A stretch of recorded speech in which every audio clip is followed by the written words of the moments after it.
Hey friends, we're here with a redbud tree today.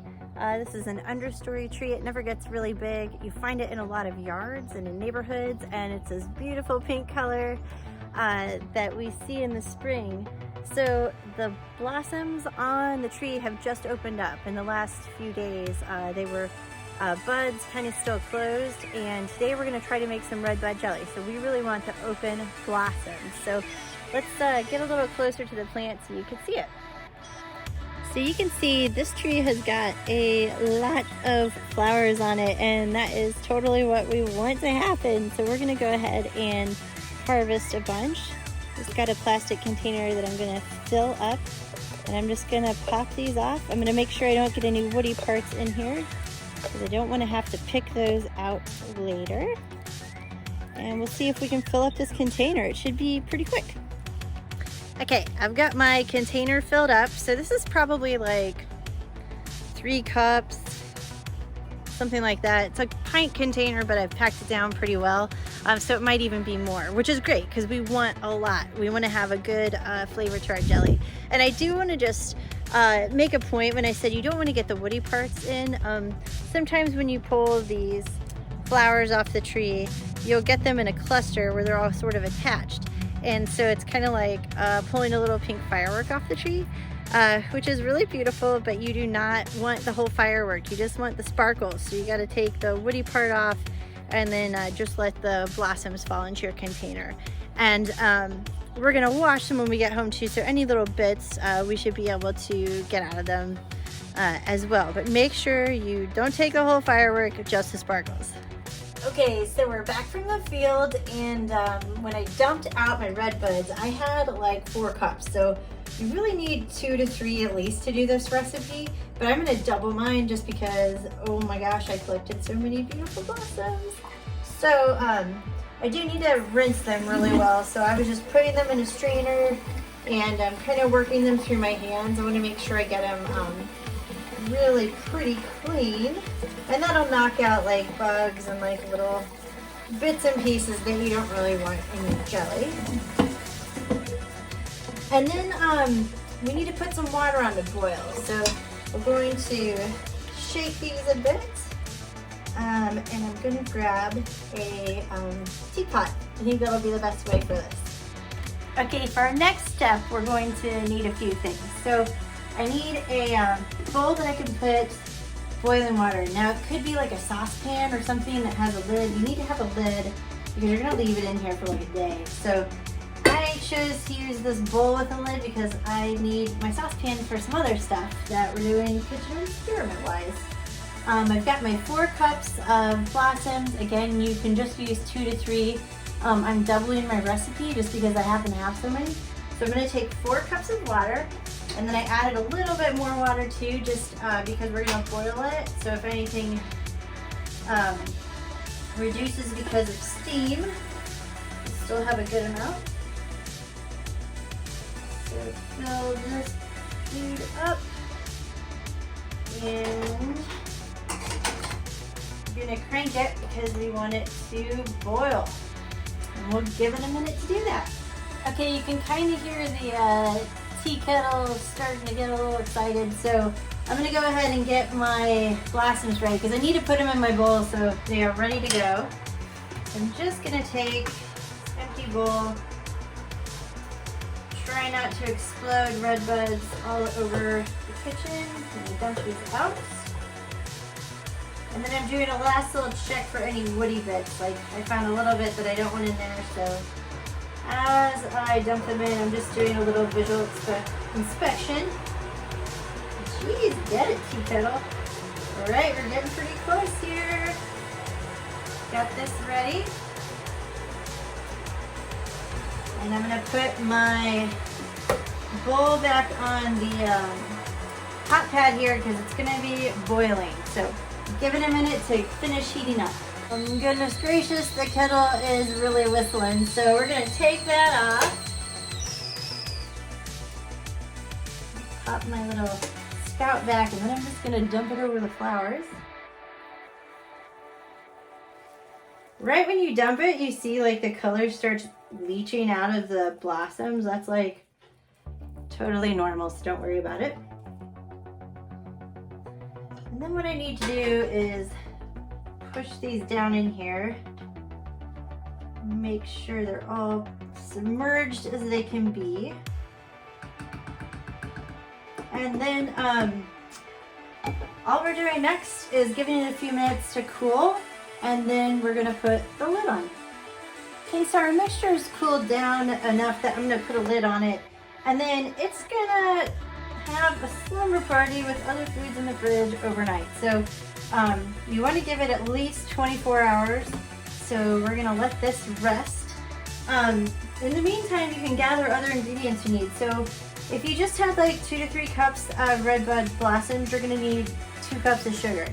I've got 4, so I'm gonna need 4 cups of sugar. And then we're gonna need some pectin, just a few tablespoons of that. So that will measure all that out tomorrow, but gather those ingredients and be ready to go when we crack this baby open. All right, it's day 2 for our Redbud jelly. Time to actually make the jelly. Mr. Barnaby's been roaming. I think we've got everything set up, Butters. Here we go. Thanks for your assistance. So I went ahead and strained my blossoms, like the tea that I made, into a large measuring cup because I want to make sure how much liquid I have. I should have about 4 cups. So this is just the last little bit. Get out. I already got rid of most of the blossoms. And I've got 4 cups exactly, so that can go straight into my stock pot here. Oh my gosh, that is a beautiful color. Hope it tastes good. So I need to collect my other ingredients now. I'm gonna get some sugar. I'm gonna get 4 cups of sugar, and I'm gonna get a packet of fruit pectin, just powdered pectin that I can throw in there to make the jelly firm up. So we'll be right back. Okay, so I've got 4 cups of sugar. I've got 4 tablespoons of lemon juice. I decided to toss that in too. It seems to be pretty consistent in what I've been reading, that you can add it to floral jellies. And then I have my package of powdered fruit pectin. So first things first, we stick the fruit pectin in and our lemon juice. And then we bring that to a boil. So we're going to crank this up and stir it a lot to break up the fruit pectin. Okay, we're in a heck of a boil, so I'm going to go ahead and pour my sugar in. Try not to pour too much of it onto my spoon. Now I need to let this get back up to a good rolling boil, and then we'll let that boil for another 2 minutes before we pull it off. So keep stirring it. If you have a whisk, that'd be awesome. I don't have a whisk, but that would help break up anything. It's this really cool sort of magenta color right now, so I hope it kind of maintains that color, but I'm gonna keep an eye on this. I'm gonna back my burner down just a little bit. And we'll bring it to, like I said, a rolling boil, and then let it boil for 2 minutes.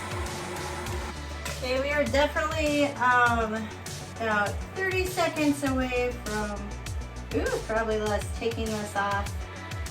Yeah, it's been 2 minutes. It's gonna foam up. This is the scary part. I don't want it to overflow. Pull it off for a second. Pop the burner off.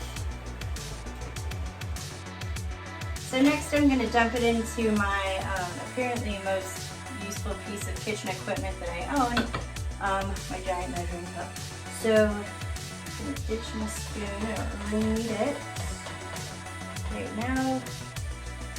And we will dump this, hopefully carefully.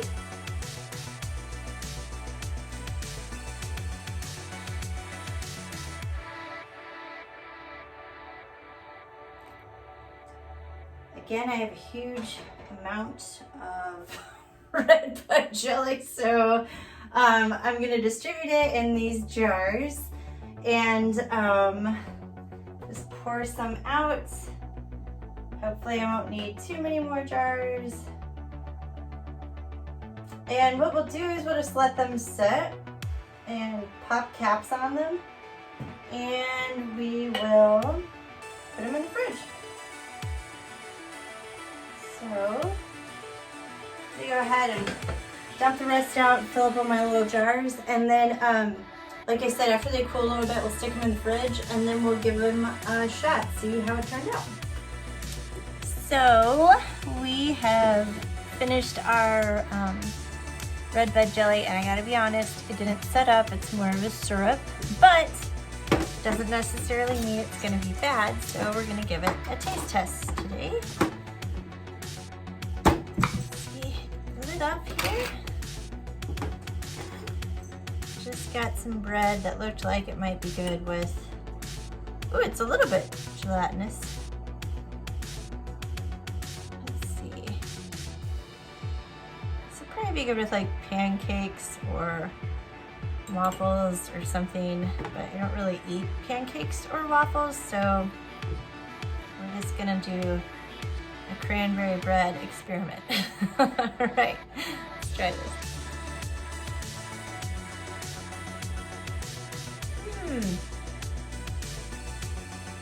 It's actually really good. I don't know, it mostly just tastes like sugar.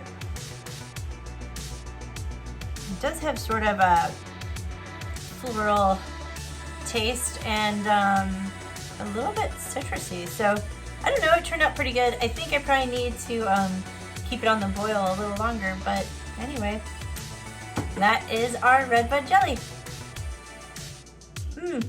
Cheers.